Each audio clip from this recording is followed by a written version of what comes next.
Hey, how's it going, YouTube? How y'all doing today? My corn did get here yesterday. That's what these animals are eating. A few of these animals, well, so the corn, they're kind of, a lot of them were taken to it pretty quickly. The rest of them are just kind of, more of them seem to be interested in it last night than this morning. But they are eating it. They chew it up real fine, and then they eat it. So this corn, actually, one thing I realized about this corn is that when these animals are eating it, if you stand next to them, it actually smells real good. It smells like corn. It smells like if you open up a can of corn, that's what it smells like. But these animals are, they're taken to it pretty good. I would say about 2/3 of them have taken. Oh yeah, I got 1, 2, 3, 4, 5, 6. Well, a lot of these animals, they were eating it last night. I would say I only had 5 or so animals not eating it. So the rest of these animals are eating it. But they'll take to it eventually. This corn, I paid $5.45 a bushel for it delivered. So it was $215 a ton. I got 19 tons of it. Originally, I thought I was going to get about 25, but I got 19. Here in about probably about 2 or 3 weeks, I may before the end of the month, I'll probably put another load of corn away just so I can keep it in storage. But I don't think corn prices are really going to move up or down much. Maybe plus or minus 10%. In the wintertime, I was looking at the corn futures, and I think that they're pretty right in terms of where the corn market's going to be here in about 2-3 months. The corn prices are probably going to go a little bit higher when the weather gets real cold up in the Midwest. It'll probably go a little bit higher, maybe 5-10%. But other than that, I don't think corn is going to have a huge. There's going to be huge swings in the corn market as of right now. But I'm going to hold on to these animals for about 10 more days. I have animals here that need to go to market, like this heifer right here. Little guy, that animal right there. I got a black white face animal that needs to go to market. But I got my next set of animals, that red steer over there. He needs to go to market. But I'm gonna fatten them up a little bit on this corn, and then I'm gonna take them to the market. I figure I could put about little guy really likes this corn. This animal right here, that's one of the good things, that he was eating a lot of it yesterday. So this animal, I noticed that he was eating a lot of it yesterday, and so was Princess. Princess was going ham on this corn yesterday, and so she ate a whole bunch of it yesterday. But I guess she's not very interested in it this morning. But I'm gonna fatten them up on this corn a little bit, then I'm gonna take them to market. I figure I could put about 40 pounds on each animal over the next 10 days if I just give them some corn. And it's gonna be hot today. Next week, so this Monday, so I won't be taking animals to market this week. This Monday, I'm gonna spend my time, instead of going to the sale barn and taking animals, instead of going to the sale barn, taking animals to the sale barn, I'm going to plant grass. I need to get my grass planted. It's supposed to rain all next week. Hey Jack, leave him alone. It's supposed to rain all next week, so I'm gonna get my grass planted. I got to I got to do that. I got to go get some fertilizer. Fertilizer costs are down a little bit more again. So fertilizer costs have gone down about another 10% over the last month. So well, okay, so all these animals, they're essentially money, right? I can trade these animals for money any day of the week except for Sunday, and I have all my debts paid. I don't really need cash. Like, there's not really any benefit to me walking around with $40,000 in my bank account. And so, like me, okay, like here's a real life example of something that's going on in my life right now. You know, like if I wanted to go and I wanted to plant this whole field of grass, right? I wanted to plant 3 different varieties. I wanted to fertilize it, and I wanted to get this grass planted real good. What's it gonna cost me? It's gonna cost me about 500 bucks. Not even 500 bucks, maybe about $350, right? And I can plant this grass just real well. I mean, I can plant the grass real thick. I can put a whole load of fertilizer on it and everything, and it's gonna cost me what, $350, $500. But yeah, but once the grass starts growing in, the grass is a lot of the most of the money that I make comes from growing grass. Like if I have to feed these cattle on feed stuffs, like I have to bring them in corn and I have to bring them in hay, and I have to constantly feed them on corn and hay, my feed costs are gonna go astronomical.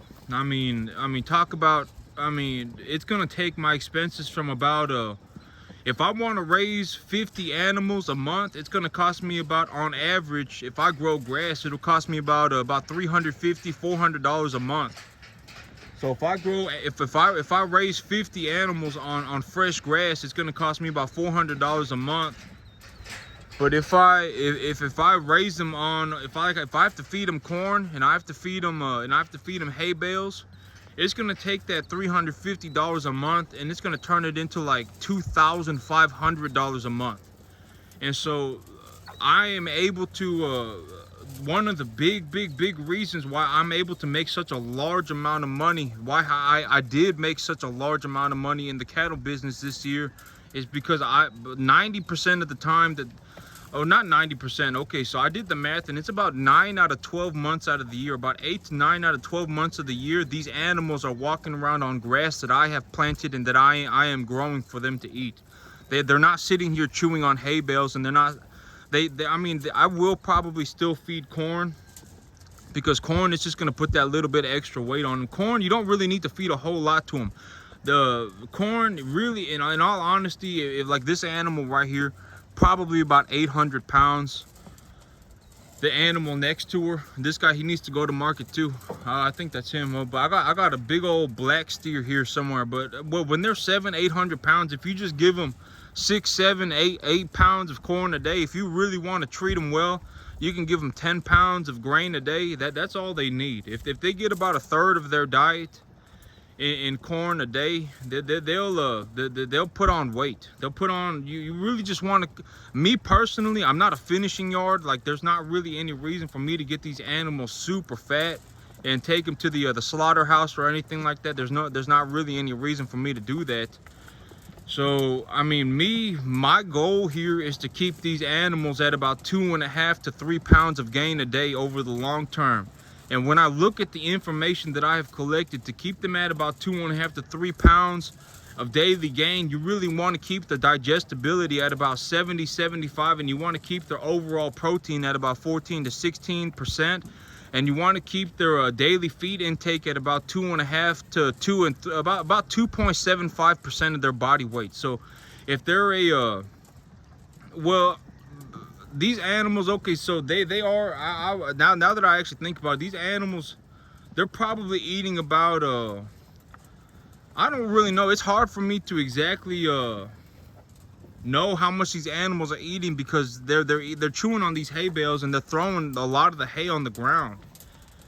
And so, but right now I'm only really giving these animals about 5-6 pounds of corn a day each. So that's about all they're getting in terms of corn. You can tell that this animal's having some diarrhea, but she don't look like she's having any problems. I mean, a lot of these animals, if they're having issues with acidosis, they'll stop eating. But this animal, her appetite's real good, and so I'm almost wondering, maybe she got salmonella or maybe she got E. coli. But an animal this size, if they get E. coli, if they get salmonella, it's not that big of a deal. They'll usually snap out of it. They'll usually get better on their own.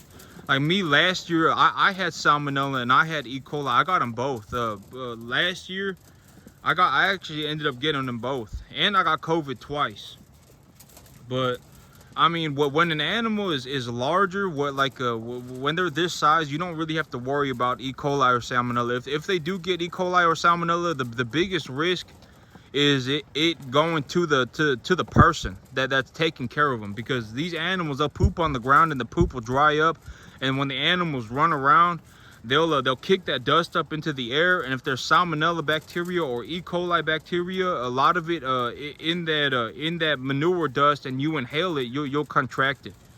And so that's the biggest worry about salmonella or E. coli. These animals, when they're this size and they get salmonella or E. coli, 99% of the time they'll get better on their own.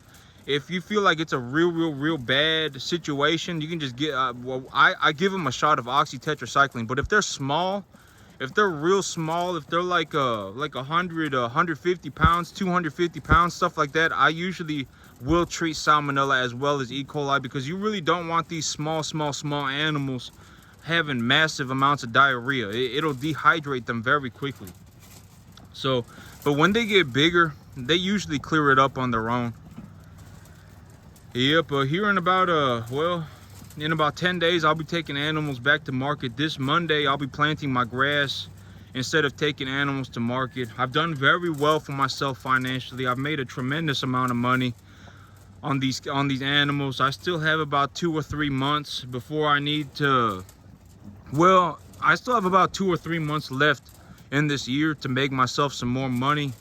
So when I file my income next year, my income will probably be about $140,000 of take-home income.